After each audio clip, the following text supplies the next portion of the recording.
Hello and welcome to today's session on ways to reflect on teaching practice as a means for professional growth. In the next part of our session, we'll take a look at how to begin the process of reflection and discuss what tools are available for us to help gather data for reflective teaching. As instructors, we may start reflecting as a consequence of something that has happened in one of our lessons, or simply because we want to learn more about teaching practices in general.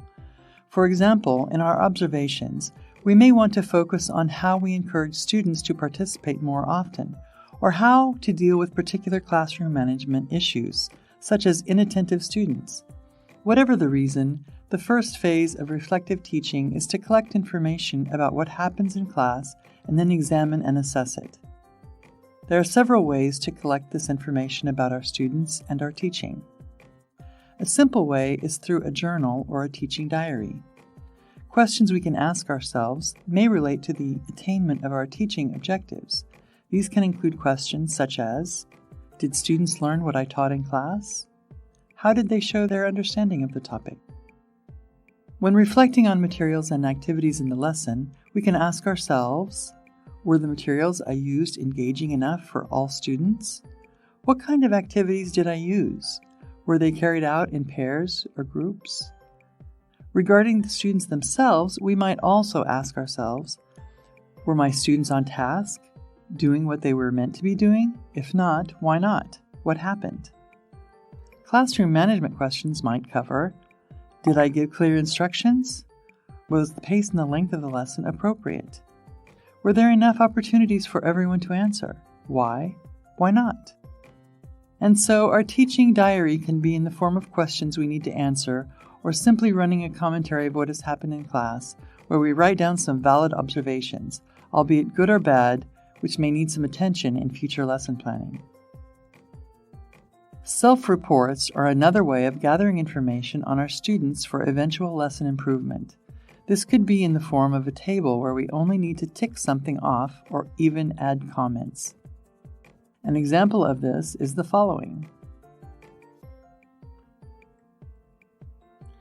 By completing something as simple as the chart, we can note some things that we would like to focus on and check every day. Even observations made regarding particular students are parts of lessons. Recording lessons through audio or video can also provide valuable information for reflective practice.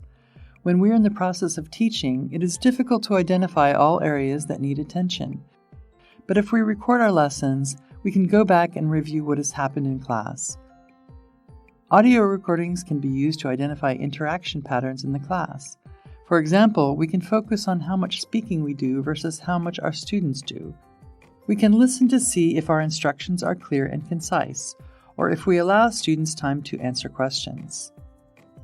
Video recordings, on the other hand, can be ideal for making observations about classroom management. We can use these clips to consider aspects of how we behave in class and as where we position ourselves in the room, which students we address when we talk to them, and how they respond to our body language. Because we spend time recording our lessons, we're able to go back more than once and reflect on why certain things occur in the class and how often. For those of us who are more creative, we can also create video blogs or vlogs where we can record snippets of our lesson and then embed supporting comments or text for future reference and attention. Peer observation, where we ask a colleague to come and observe us teaching, is another useful approach for data collection. We can invite our peers to come and make notes on a particular area, such as the topic of checking students' learning. This could include making notes on a series of questions, such as, how do we check students' understanding? For example, do we provide prompts, give explanations, use gestures, or ask questions? How do the students respond?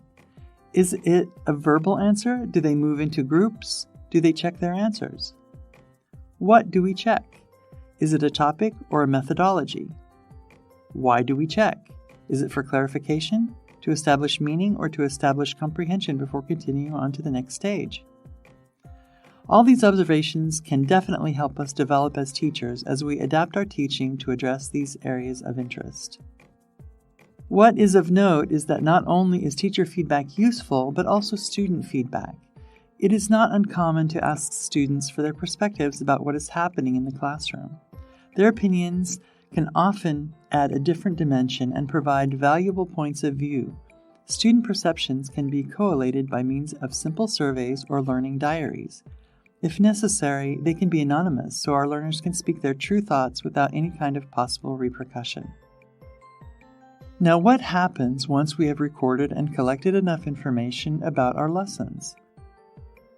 Firstly, we start by analyzing our data to see if there are any patterns which reoccur in our teaching. Then we try to implement changes in our future planning to accommodate these observations. If we exchange anecdotes with colleagues about what we have noticed about our teaching, we can eventually find ways to do things differently the next time, and by doing so, develop our teaching practice through self-reflection. We can also read articles online and academic papers which will help us find useful teaching ideas so that we can make what we do in class more effective and appropriate for all of our students. All in all, the more we reflect, the more we can build on our observations. If you'd like to explore more on any of the topics discussed, click on the links provided at the end of this unit. As always, remember to observe what is happening in your classes and be a reflective practitioner.